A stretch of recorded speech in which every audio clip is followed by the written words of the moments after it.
In our first story, a 33-year-old woman with two children is seeking separation from the husband after she was subjected to severe assault in the marital home. Habiba, who has been married for 5 years and 3 months, says though her husband has always hurled insults at her, last week's beating was the first such. She tells JoyNews she decided to report the case to the police and pursue a divorce because she dreads the worst if she has to endure the marriage. JoyNews editor Martha Crensel Aqua has more. I went into what's it called? Depression 5 months ago. My kids were taken away from me for a while. My mommy took my kids for a while, and when I got better, they gave my kids back to me. When I saw the pictures of how Habiba looked the night her husband allegedly physically assaulted her, I was taken aback, with blood gushing from under her eye. Then she showed me pictures of her swollen head after she had been cleaned up at the 37 military hospital where she sought medical attention. She still has very visible marks on her face from the bruises she suffered, something she hides so well with her sunglasses and veil. She narrated what happened that Monday night in her matrimonial home at Lakeside Estate. My husband physically abused me. He beat the hell out of me. In fact, he punched my face and my head so many times and left me with bruises. And he left me bleeding in the midst of our children, in front of our children, while the elder one was crying and pleading with him to stop, but he just ignored and kept going at it. He just kept punching my face and punching my face, asking me to leave his house.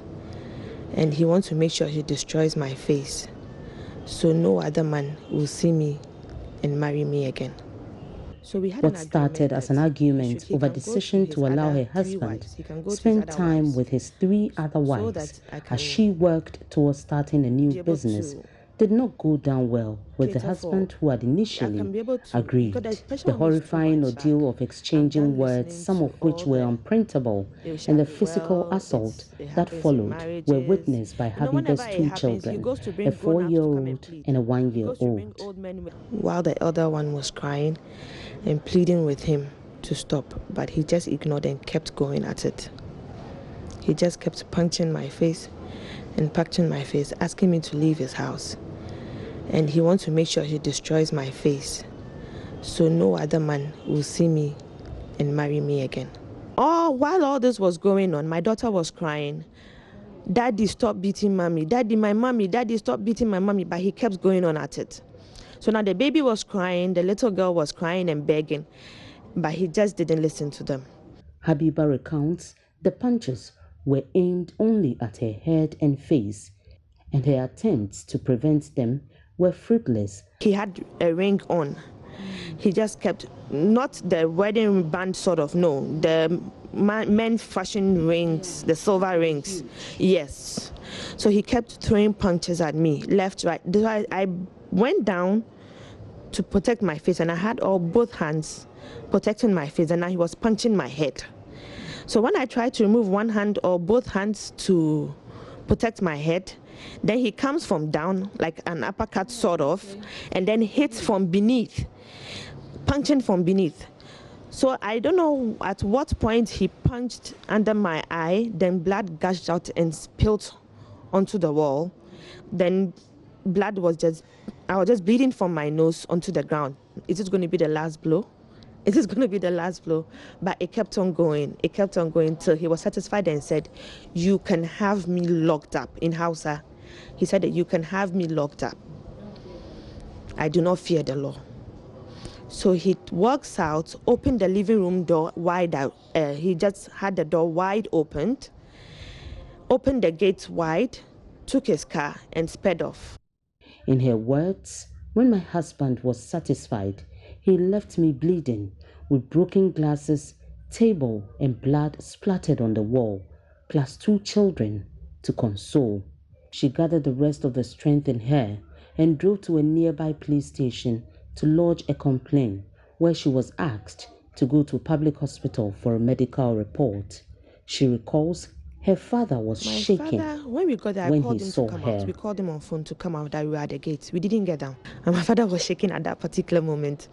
So he sat in the car and he was accelerating, but the car wasn't going anywhere. Then he changes the gear. The car was still not moving. So I just put my left hand on his right hand and I said, Daddy, start the engine.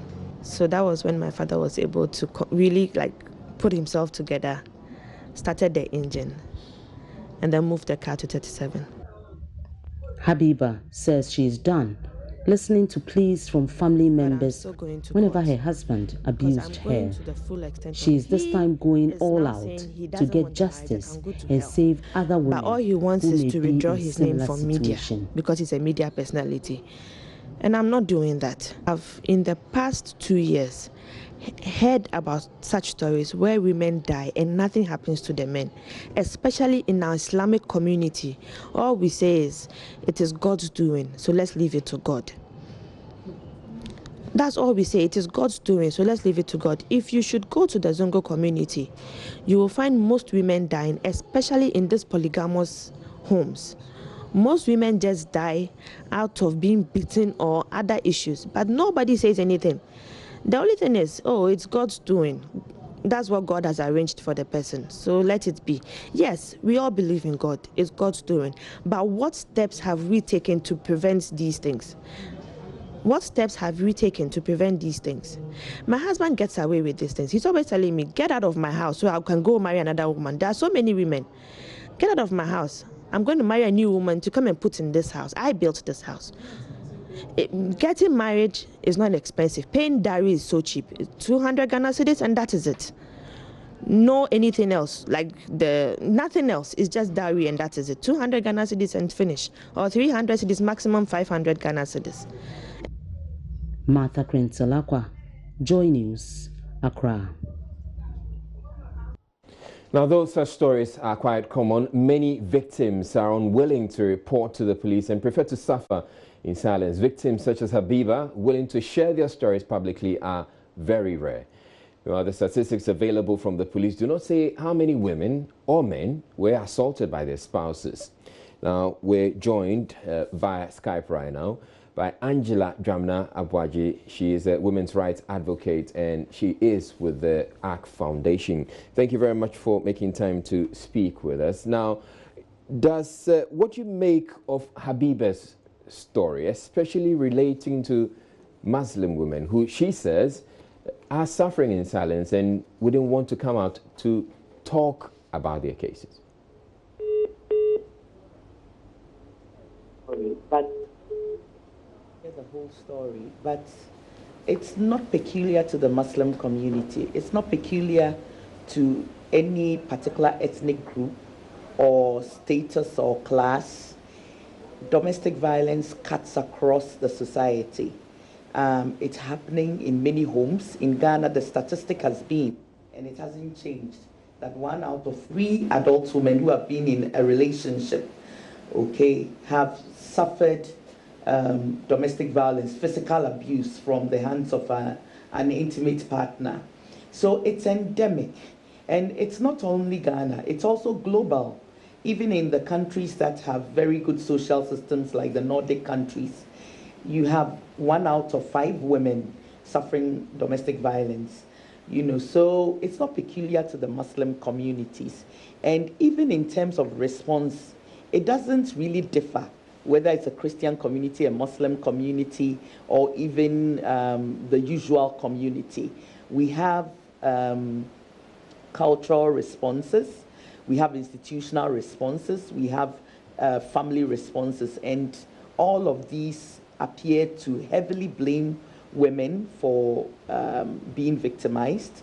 Many do not have an answer as to what exactly to do because it's a multidimensional thing. And also our institutions do not have enough capacity to actually handle these cases, even though I must admit that in 1998, the Women and Juvenile Unit of the Police Service was set up specifically for some of these kinds of crimes. But there are many questions and many gaps about how effective they have been in terms of responding the kind of confidence that people have in them, and so on. And so I approach it a little differently. All right. Now, you've heard the story of Habiba. What options are available to women such as Habiba if you're saying that the systems are not really in place to support them? Well, it isn't that systems are not in place. The police is there, really. And we even have a specialized unit. So that's a system. Sometimes it's about accessing the system. She may be very far away from a police station, for example, or the community won't even support that she reports.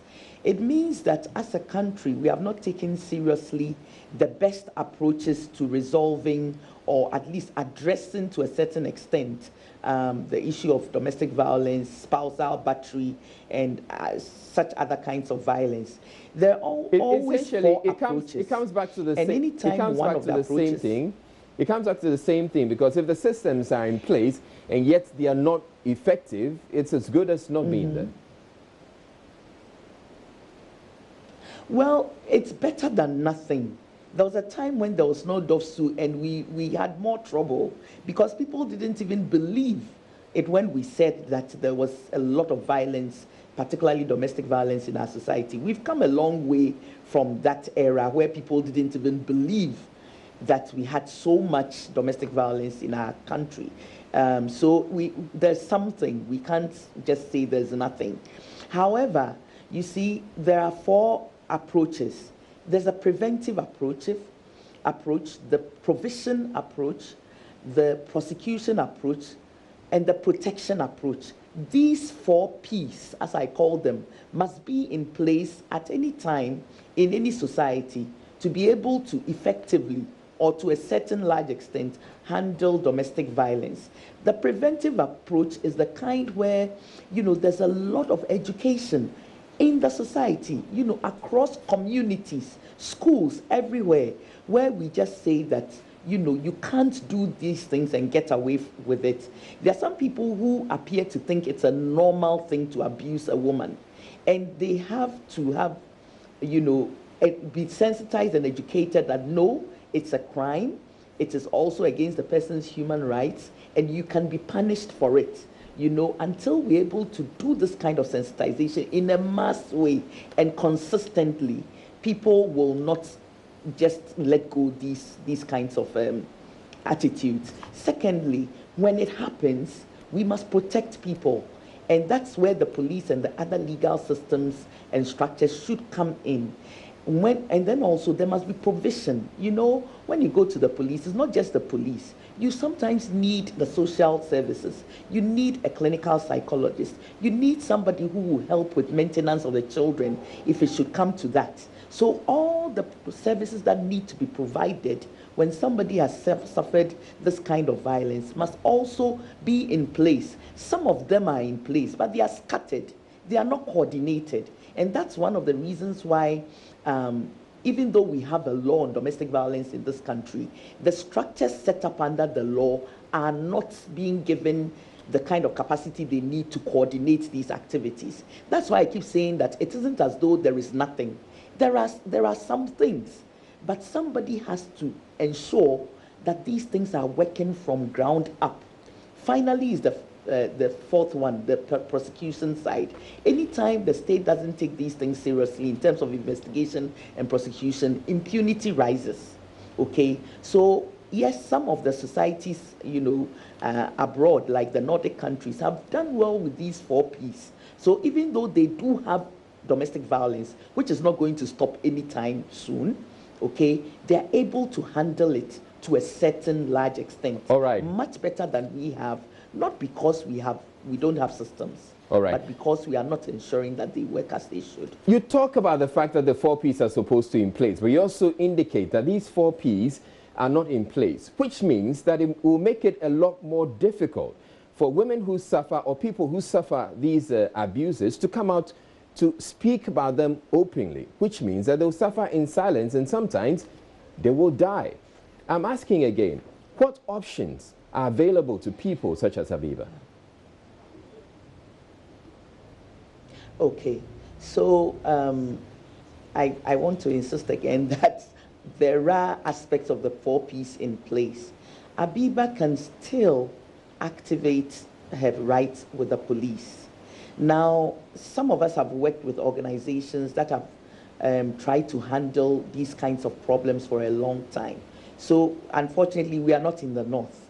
Assuming Habiba was here, she could come to our crisis center.